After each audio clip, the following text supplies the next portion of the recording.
Hey everyone, it's Freddie Sahar back with another video today. And today I want to talk a little bit about leverage in the real estate industry and how we can create leverage for ourselves, and how I also see people create leverage that works against them actually and ends up almost costing you twice as much to get the same task done.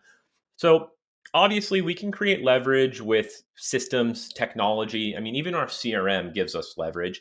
Automation can give us leverage. But today, I want to talk and focus on how employees or subcontractors or people that we can hire and surround ourselves with can create that leverage, and how we often misuse that leverage to work against us. So in the real estate industry, most realtors or even teams, their first taste of leverage is usually a transaction coordinator, right? You now pay someone a per contract basis to manage your transaction, all of the paperwork, all of the DocuSigns. If you're a listing agent, perhaps you have someone to actually input the listing and the photos into the MLS for you and have it go live.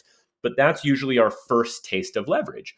As I'm coaching new agents that are scaling their business, it's often one of the first places I recommend that they create leverage, so they're not working so much in their business, right?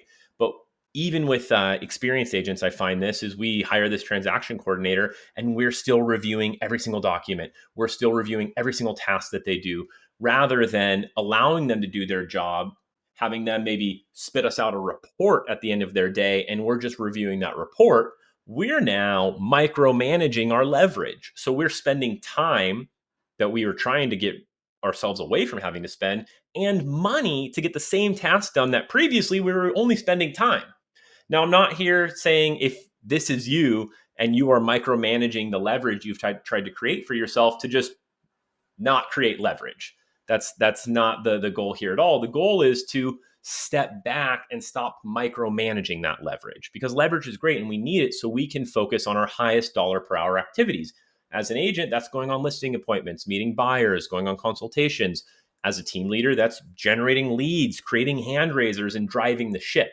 We need to create this leverage so we can focus on those highest dollar per hour activities. So when you hire someone to create leverage, train them, and once they're good enough to do the task or the job 80% as good as you do, you need to step back and let go. If you still feel that anxiety of the management, you really want to know what they're doing. I'm not saying to not manage your employees. You need to hold your employees accountable to the standards that you set.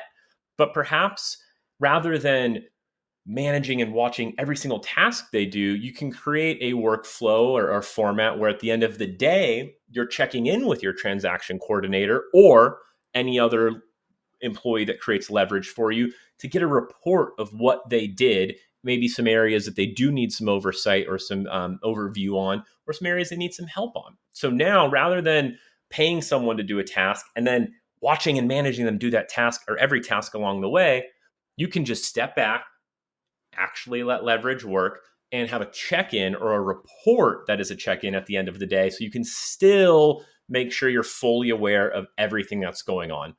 If this is you, I really implore you to make sure that you just set some standards that can hold your employees accountable, step back, and just let them breathe and let them run with the tasks that you've hired them to do.